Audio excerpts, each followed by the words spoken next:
Hey guys, welcome back to another Leetcode video. Today we're going to be looking at Leetcode 1658, minimum operations to reduce x to 0.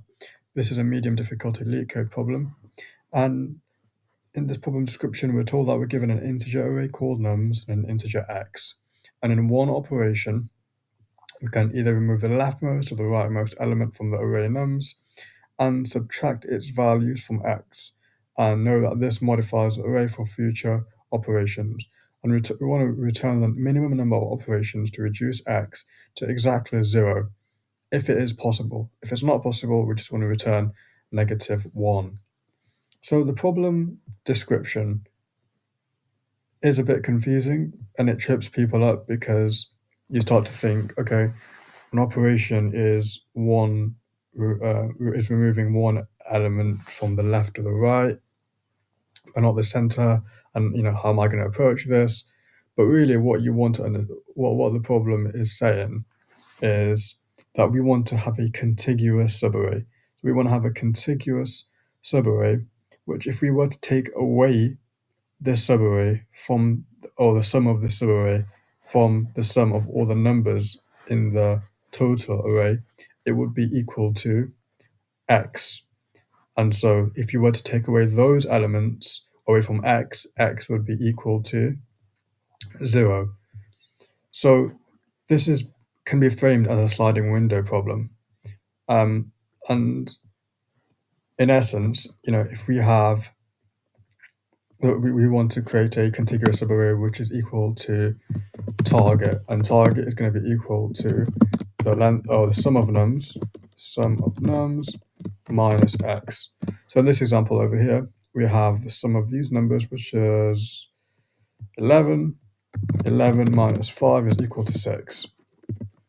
Okay, and so we want to find a contiguous subarray that equals to 6, and 11 minus 6 is equal to 5, and 5 over here is equal to x.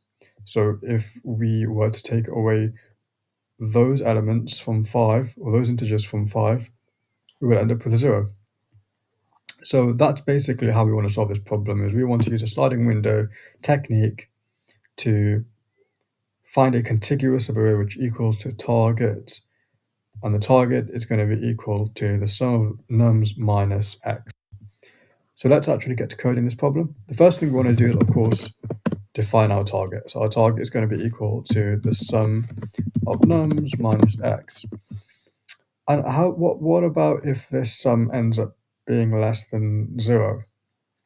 So in this example, also in these constraints over here, we're told that the numbers that we're given are all going to be positive integers. So if we get a negative integer, we know it's not possible, and we just want to return -1. So if target is less than 0, simply return -1. Simply return -1 if we can't actually complete the operations to reduce x to 0. Otherwise, let's set some variables. L is equal to 0, current length is equal to 0, max length is also equal to 0. Well, actually, we'll set the max length equal to 1 initially. And what we'll say is for our range length num, so we want to have our left pointer moving, we're going to say current length plus equals, or this is more like current sum, really. I'm not going to say current length, just say current actually. It's got me thinking now. Okay. So this should be current. I'll just have this as current. So current, because this is not going to be the length, it's going to be the sum. It's going to be the sum of nums r. So plus equals nums r. And we want to shift our left pointer. So we want to shrink our window every time this current length goes over our target, because if it's over our target, then our number, is going to be positive, and we want to get our number all the way down to 0. So we're going to say while current is greater than target, and we want to make sure it doesn't go past our right pointer, we can decrement our current value, and we can shrink our window by incrementing the left pointer. And once we've done that, if the current, I keep doing current length, it's really bad. So I don't know why I'm doing that. If current is equal to target, well, then we can say max length is going to be equal to whatever we already have as a max length, and pass in the size of our sliding window. So if, initially, if the first time it will be -1 and it'll be set to the biggest number or the biggest window, and we'll basically be left with the biggest window, which means the minimum number of operations when it comes to reducing those integers from x. And then what we can say is return -1 if max length is equal to -1. It means we didn't find a solution.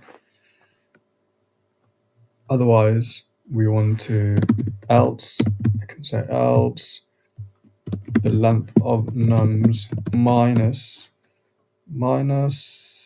max length. And that's going to basically gives us, what does it give us? It gives us number of ops, or minimum number of operations we need to reduce x to 0. So let's submit our code. And we see that we pass all 97 test cases for this problem.